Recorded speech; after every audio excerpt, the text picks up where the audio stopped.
नमस्कार। आज एक ऐसे आसन की चर्चा करेंगे जो कि आपके पेट की नसों का और पैर के आगे की मसल्स को स्ट्रोंग करने में आपकी सहायता करेगा।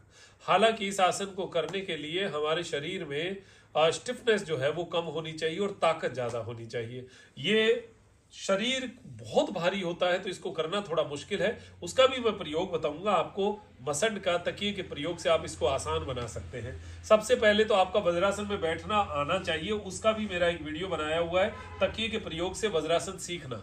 तो वो आप 10-15 दिन करेंगे तो आपका वज्रासन का अभ्यास हो जाएगा। अब इसमें आपको दोनों एड़ियों को बाहर की ओर दोनों तरफ जो है वो निकाल कर बैठना है, जमीन पर यानी नीचे की ओर बैठना है। और आसान बनाने का तरीका जो है वो ये है कि मसंड आपको पीछे रखना है। ये है किसके लिए फायदेमंद? जिनकी नाभि चक्र बहुत ज्यादा खिसकती हो या ऊपर की ओर खिसकी हुई हो, उनके 3 आसनों के एक मेरा कोम्बो है, उसमें ये एक आसन जो है बहुत अच्छा लाभकारी है। उनके लिए तो ये बहुत बढ़िया, क्योंकि वो अंडरवेट होते हैं, जिनका ऊपर नाभि चक्र ऊपर खिसक जाता है, उनका वजन बहुत जल्दी कम होता है, अंडरवेट हो जाते हैं और उनका शरीर बहुत लचीला हो जाता है, तो वो तो आसानी से कर लेंगे। अब रही भारी बात की, जिनका शरीर भारी है, उनका पेट जो है वो गैस से भरा रहता है, तो उसको खाली करने के लिए भी ये आसन बहुत अच्छा है। ये स्टिफनेस आपकी निकल जाएगी तो अपने आप पिंडलियां ये एकदम देखिए चिपक जाएगी। और करने का तरीका यही है कि इसको जो हमारी रीढ़ की हड्डी है उसके जस्ट टच करके आपको ये मसंड रखना है और धीरे धीरे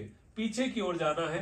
पहले दिन हो सकता है आपकी इतनी ही बॉडी खुले, इतना ही आप नीचे जाएं, तो तकिया लगाकर करिए जिससे कमर दर्द ना हो। अगर आपने बिना तकिए के पहले दिन कर लिया तो कमर में जबक का दर्द आ सकता है। ये सावधानी है, इसलिए पहली आप मसंड से ही करें। तकिया लगाएं 2 या फिर 1 मसंड, ऐसे इस तरीके से जाइए पीछे और हाथों को जो है वो ऐसे कोहनी को रख लीजिए। अब पीछे रीढ़ की हड्डी की सीध में आपके मसंड लगा हुआ है तो आपको थोड़ा आसान रहेगा, लेकिन ये इसका फायदा और इसका जो आनंद है वो आप करेंगे तभी पता चलेगा। 1 मिनट अगर आपने कर लिया, उसके बाद में जब आप पैरों को खोलोगे ना तो ऐसे लगेगा जैसे ब्लड की नदी सी बह गई हो। एकदम से स्टिफनेस में एकदम आराम मिलेगा और आनंद आएगा। फिर धीरे धीरे धीरे धीरे आप नीचे जा सकते हैं और आराम से शरीर को ढीला छोड़ते हुए इसके ऊपर लेट सकते हैं। ये आसन जो है ये पहली बात तो पाचन को बढ़ाने वाला है, आपकी पैरों की और पेट की स्टिफनेस को कम करने वाला है। आप तकिया लगाकर अगर करेंगे तो कमर की स्टिफनेस को भी ये कम करेगा, यानी बैक पेन जो है उसमें भी आपको लाभ करने वाला है। नंबर 4, ब्लोटिंग जो है, ये जो ब्लोटिंग यहाँ पर बनती है उसको कम करने वाला है।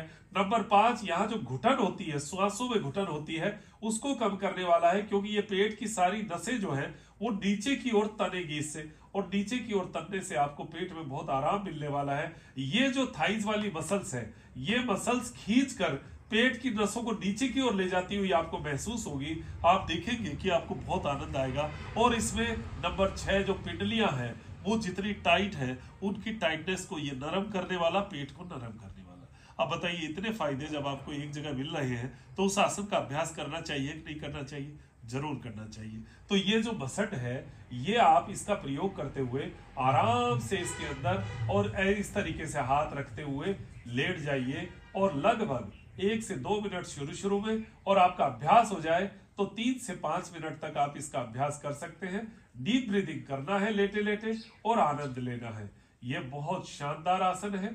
आप जब खड़े होंगे तब आपको पता चलेगा कि इसका लाभ क्या मिला है। श्वास भरते जाएंगे, छोड़ते जाएंगे। अब ये तो मैंने आपको बताया तकिए के साथ, और तकिए को आप हटा देते हैं, आपका अभ्यास बढ़ जाता है तो आप आराम से बिना तकिए के और कोहनी को जमीन पर टच करते हुए ये थोड़ा सा और एडवांस हो जाता है, और ज्यादा खिंचाव जो है आपके पेट में मिलता है, आपके पैरों में मिलता है। ये खिंचाव आपको आनंद देने वाला है। इसमें भी आप आराम से श्वास लेते रहिए, छोड़ते रहिए, लेते रहिए, छोड़ते रहिए। ये जो श्वास आप भर रहे हैं पूरा आपके लंग्स में फैलता हुआ महसूस होगा, क्योंकि आपने जो ये खिंचाव दे रखा है इससे पेट की आंतें जो ऊपर की ओर प्रेशर कर रही थी वो नीचे की ओर जाएगी, और ये पूरा हिस्सा जो है ये खाली सा महसूस होगा। डायफ्राम को फैलने को जगह मिलेगी, हार्ट को थोड़ी सी सांस लेने को जगह मिलेगी। तो इस आसन में आप लेटिए। पहले दिन आधा मिनट 1 मिनट का अभ्यास हो, उसके बाद में धीरे धीरे बढ़ाइए। 3 से 5 मिनट का ये अभ्यास आपको पेट में बड़ा आराम देने वाला होगा और पेट की टाइटनेस को एकदम से रिड्यूस करने वाला होगा। तो आज की हमारी चर्चा रही सुप्त वज्रासन की। इस आसन को जीवन का आनंद बनाइए और अपने इस आनंद को प्राप्त करने के लिए इसका नियमित अभ्यास कीजिए। तो चलिए अभी लेते हैं इजाजत, मुझे दीजिए इजाजत डॉक्टर मनोज योगाचार्य को। नमस्कार।